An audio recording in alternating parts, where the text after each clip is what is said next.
भी नहीं जानता है, इसलिए आज मैं परिचय दे रहा हूँ।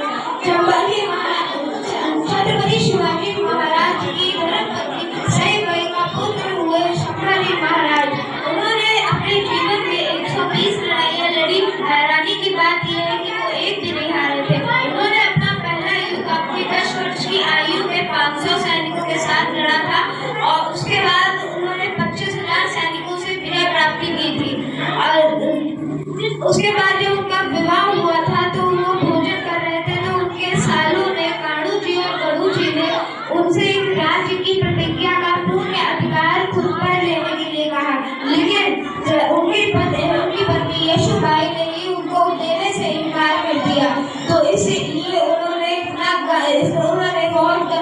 बहुत ज्यादा ही गुस्सा आ गया, जिसके लिए उन्होंने बाद में संभाजी महाराज को सजा दी थी।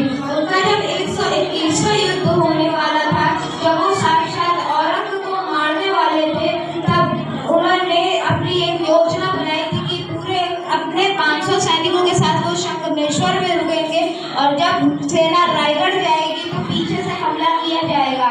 लेकिन ये बात काणू जी गणू जी ने औरंगजेब को बताई, क्यों? क्योंकि उन्होंने राज्य की प्रतिज्ञा नहीं दी थी और इसका सजा उन्होंने संभाजी महाराज को दी थी। तो उसके बाद संभाजी पीछे नहीं हुए, उन्होंने युद्ध लड़ा, लेकिन फिर उनको झांसे में लेकर उनको बांध दिया और उसके बाद काल कोठी में जाके उनको कैद कर दिया।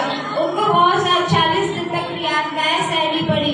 उनकी नाखून निकाले गए, उनके पूरे शरीर को चीर के नमक लगा दिया गया और उसके बाद उनकी आंखें भी नोच ली और हर एक वाणी का सहारा सिर्फ जगदम्ब रह गया था। और उसके बाद जब उनकी जुबान खींची गई थी तब औरंग ने भी यही कहा था कि आज हमारी औलाद शंभा जैसी होती तो हम पूरे भारत में राज करते, लेकिन हम कभी दक्षिण से आगे नहीं बढ़ पाए। और